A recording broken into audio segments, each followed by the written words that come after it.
우리 하나님의 말씀은 창세기 37장 1절에서 11절의 말씀입니다. 창세기 37장 1절에서 11절입니다.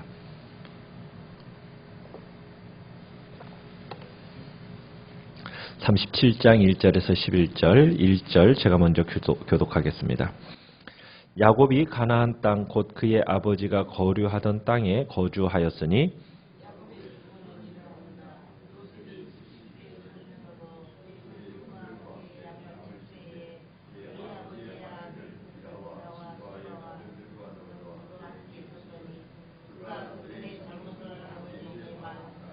요셉은 노년에 얻은 아들이므로 이스라엘이 여러 아들들보다 그를 더 사랑하므로 그를 위하여 채색 옷을 지었더니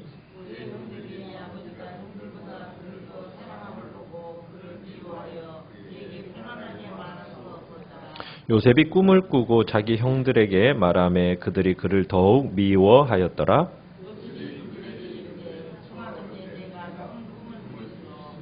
우리가 밭에서 곡식단을 묶더니 내 단은 일어서고 당신들의 단은 내 단을 둘러서서 절하더이다.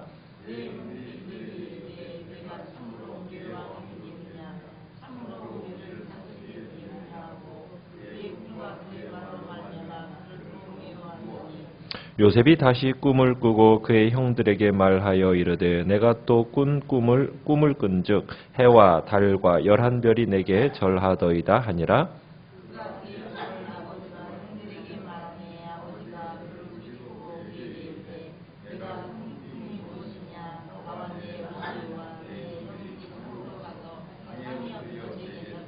같이 읽습니다. 그의 형들은 시기하되 그의 아버지는 그의 말을 간직해 두었더라. 아멘. 오늘 본문 2절을 보시면은 이렇게 시작을 합니다. 야곱의 족보는 이러하니라. 이렇게 서두로 이제 기록되어진 것을 보게 되는데, 그런데 이 야곱의 족보는 이러하니면 야곱의 역사, 이스라엘의 역사라고 이렇게 밝히고 있습니다. 얼핏 보면은 37장 이하의 내용을 우리가 살펴볼 때 야곱의 역사라고 보기보다는 요셉의 역사가 아닌가 이렇게 생각될 만큼 요셉이라는 사람의 존재가 크게 부각되고 있는 것을 보게 됩니다. 그러나 우리가 자세히 37장 이하를 보게 되면 요셉 한 사람의 생애만을 얘기하고 있는 게 아니라 야곱의 12 아들들의 이야기를 기록하고 있는 것을 보게 됩니다. 그래서 개인의 역사가 아니라 이스라엘 전체에 관련된 역사라는 것을 우리가 볼 수 있는 겁니다. 자, 이렇게 이제 야곱의 역사는 아들 요셉이 17세 때의 일을 서술하는 것으로 이제 시작이 되어집니다. 그러면서 이 요셉의 이야기는 요셉이 아버지 야곱과 함께 그 아버지와 함께 그의 조상들이 거류하던 그 가나안 땅에서 거하는 것으로 이제 1절에 보면은 시작이 되어집니다. 자, 그런데 요셉의 행위들을 이제 2절에서는 밝히고 있는데, 요셉이 아버지의 아내들 빌하와 실바의 아들들과 함께 양을 치면서 자주 형들의 그 좋지 못한 소행, 그 소행을 아버지에게 고자질하는 것을 보게 됩니다. 그러니까 형들의 그 행동을 지켜보다가 조금이라도 문제가 될 만한 짓이 발견되면은 그대로 아버지에게 가서 일러 바쳤던 거예요. 그러면 야곱은 요셉에게로부터 들었던 그 정보, 그 듣게 된 그 정보를 사용해서 형제들을 책망하는 겁니다. 혼내주는 거죠. 그런데 야곱은 조금만 깊이 생각했더라면 이 형들을 요셉 이렇게 혼내기보다는 요셉을 나무랐어야 됩니다. 왜냐하면 이런 일이 지속되면 어떻게 되겠습니까? 요셉과 형제들과의 관계가 깨어질 것이 뻔한 일이잖아요. 게다가 요셉과 형제들은 어떤 관계입니까? 이복 형제입니다. 이복 형제예요. 그러니 야곱의 이 행동은 요셉과 형제들 사이에 더욱더 큰 금이 가게 만드는 결과를 초래하게 됐다는 사실입니다. 형제들이 바라볼 때는 요셉은 어떤 존재예요? 아버지의 앞제비인 거죠. 앞제비 정도로밖에 생각이 안 되는 겁니다. 결국 자녀들에게 무감각한 이 아버지의 이 처사가 형들과 요셉 사이를 갈라놓게 만들어 놓는 겁니다. 그런데다가 야곱은 요셉을 지나치게 편애합니다. 3절에 보면은 이렇게 표현을 하고 있어요. 요셉은 노년에 얻은 아들이므로 이스라엘이 여러 아들들보다 그를 더 사랑함으로, 그러니까 모든 다른 아들들보다도 요셉만 편애한 겁니다. 그 사랑의 표현으로 무엇을 주었습니까? 요셉에게 채색 옷을 지어서 주었어요. 이 채색 옷이라는 것은 이 당시에 사람들이 입을 수 없는 옷입니다. 사람들이 평복으로 입을 수 없는 그 평복을 초월한 아주 귀한, 어떻게 보면 왕족이나 입을 수 있는 그런 옷이었단 말이에요. 그런데 이 옷을 야곱이 요셉에게 입히면서 어떻게 보면 모든 형제들 가운데서 존귀한 자로 요셉을 딱 올려 세운 거죠. 마치 요셉을 자신의 후계자로 삼을 듯이 그럴 계획을 가진 것처럼 요셉만을 편애하고 요셉에게 그런 옷을 입혀주었으니 참으로 형제들의 마음에 어떤 마음이 들겠어요. 그 요셉을 향한 미움이 마음속에서 싹트기 시작하고 크게 일어나기 시작하는 거죠. 결국에 형제들이 분노를 사게 하는 일에 있어서 요셉이 일조한 부분도 있지만 그들의 분노를 더 폭발시킨 것은 결국에는 누구의 일입니까? 야곱이 요셉을 편애한 거요. 거기에다가 더 요셉에게 입혀주었던 이 옷이 결정적인 역할을 하는 겁니다. 요셉에게 값비싸고 특별한 옷, 그것을 입혀줘가지고 형제들 중에서 으뜸이 되게 하고자 했던 야곱의 심정, 그 심정을 우리가 모르는 바는 아닙니다. 이해는 가요. 왜냐하면 누구의 아들이에요? 야곱이 그토록 사랑했던 라헬의 첫째 아들, 큰 아들이잖아요. 그런데다가 라헬은 어떻게 됐어요? 정말 동생 베냐민을 낳다가 죽었잖아요. 그러니 참 라헬에 대한 그 그리움, 또 고마움, 또 그에 대한 미안함, 여러 복잡한 마음들이 이 야곱에게 있으면서 그 사랑을 누구에게 막 쏟아붓는 거예요. 지금 요셉에게 쏟아붓는 겁니다. 그만큼 이제 요셉을 사랑했던 거죠. 근데 이것이 복합적으로 작용되면서 형제들과의 관계는 치명적인 관계를 낳게 되는 겁니다.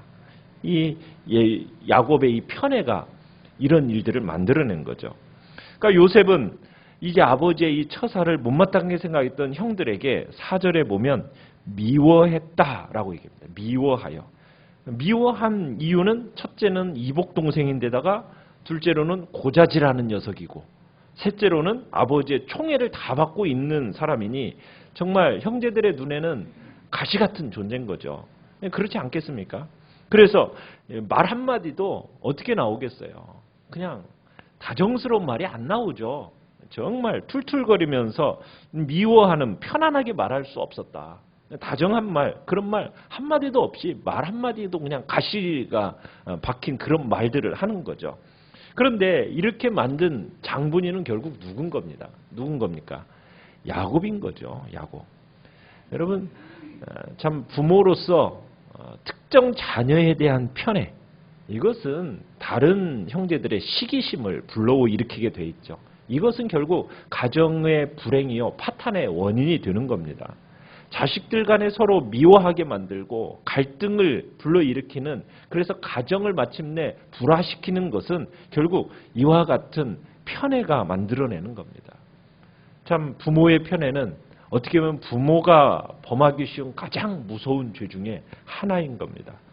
정말 가정이 평안하고 자녀들 간에 화목하기를 원한다면 절대로 편애해서는 안 되는 거죠. 모든 자녀에 대해서 차별함이 없이 공평하게 골고루 그렇게 사랑해야 되는 것, 사랑을 베풀어야 되는 것이 부모로서 우리 자녀들에게 대해야 할 태도인 겁니다. 자, 게다가 요셉은 형들을 지배하는 꿈을 꾸고 그 꿈을 꾸면 꿨지 또 뭐예요? 말하고 돌아다닌 거죠. 떠들고 돌아다닌 거죠. 그러니 형들이 요셉이 얼마나 미웠겠어요. 그나저나 지금도 미워 죽겠는데 그런 말까지 하니 참으로 더 미워 죽겠는 거죠. 충분히 이해가 가지 않습니까?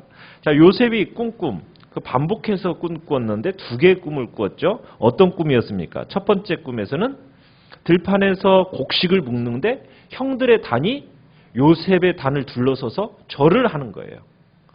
자, 요셉이 형들에게 말했던 첫 번째 꿈.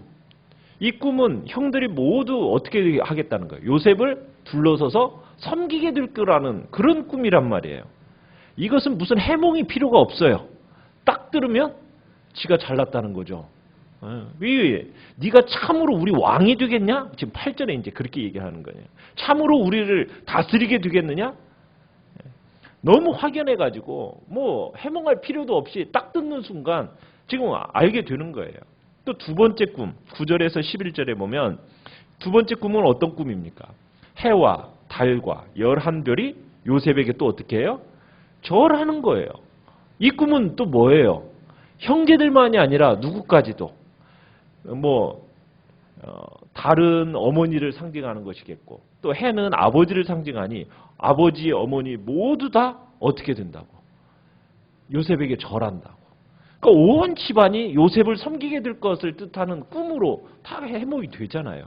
자, 이 꿈을 들으니까 형들이 어때요? 더 속이 그냥 막 뒤집어지죠. 그러니까 이제 버릉장머리 없는 이 동생이라고 이 교만한 놈이라고 하면서 간주하면서 이제 이 시건반긴 동생이 지금 세상에 어디가 있겠는가 그러면서 미워하게 됩니다. 더 미워하게 돼요. 이런 동생의 말을 듣고 좋아할 형이 누가 있겠습니까? 아무도 없죠. 게다가 이 형들은 어떤 형들이에요? 다 이복 형들입니다. 그러니 더욱더 화가 치밀 수밖에 없는 겁니다. 이 일로 인해서 미워하게 되었다는 얘기를 반복해서 쓰고 있어요. 5절에 보면은 그를 더욱 미워했다. 또 8절에도 가보면은 그를 더욱 미워하더니 4절에도 보면 그저 그를 미워하여. 그러니까는 이 형들이 요셉을 향한 이 미움이 감정이 그게 달하는 것을 우리 여기서 성경에서 볼 수 있는 겁니다. 자, 형들만이 아니라 이제는 아버지마저도 이제 화를 냅니다. 10절에 가보면은. 그죠? 네가 꾼 꿈이 도대체 뭐냐? 나와 네 어머니와 네 형들이 참으로 가서 땅에 엎드려 너한테 절하겠느냐? 그러니까 요셉의 꿈은 집안 모든 위계 질서를 위협하는 거거든요. 그러니까 아버지로서도 당연히 화를 내는 겁니다. 그러니까 야곱은 요셉을 나무라면서 이제 나무라면서도 11절에 보면 그 말을 마음에 간직해 두었다고 얘기합니다. 왜냐하면 이 요셉의 꾼 꿈이 개꿈은 아니라는 거예요. 야곱도 자신이 꿈을 꿔봤잖아요. 근데 이 꿈들이 그저 주는 꿈이 아니라 하나님이 앞으로 될 일에 대한 어떤 계시적인 꿈이라는 것을 야곱도 아마 이렇게 직감한 것 같아요. 그래서 그것을 마음속에 간직해 두었다라고 이렇게 얘기를 하고 있습니다. 자, 우리는 형들의 잘못을 고자질하고 또 자신의 꾼 꿈을 막 자랑하고 떠벌리는 이 요셉을 볼 때 어떤 생각이 드나요? 우리는 요셉의 어떻게 보면 철없는 행동을 우리들이 보게 됩니다. 이 속에서 우리가 보게 된 것은 형제들에 대한 어떤 배려도 없다라는 거예요. 배려가 없어요. 그러니까 자신의 꾼 꿈에 대해서 막 거침없이 막 얘기하는 거죠. 그로 말미암아 미움을 사는 겁니다. 이것에는 요셉에게 책임이 있는 거예요. 우리가 세상을 살아감에 있어서도 지혜가 필요합니다. 정말 많은 지혜가 필요해요. 우리가 아무리 내가 아무리 많은 지식들 소유하고 진실을 소유하고 있다 할지라도 이것을 지혜롭게 활용해야 돼요. 말을 할 때도 덕이 되게끔 얘기를 해야 되는 겁니다. 그런데 덕이 아니라 진실이라고 또 진리라고 해가지고 사람들의 마음을 헤아리지 않고 배려함이 없이 마구 쏟아내면은 그 진리와 진실이 도리어 그 사람의 마음을 헤집는 그런 날카로운 비수가 되는 거거든요. 오히려 해가 될 수 있는 겁니다. 우리는 그 사실을 깨달아야 돼요. 주변 사람들이 진실을 감당할 수 없어 보일 때는 그 진실을 어떻게 해야 돼요?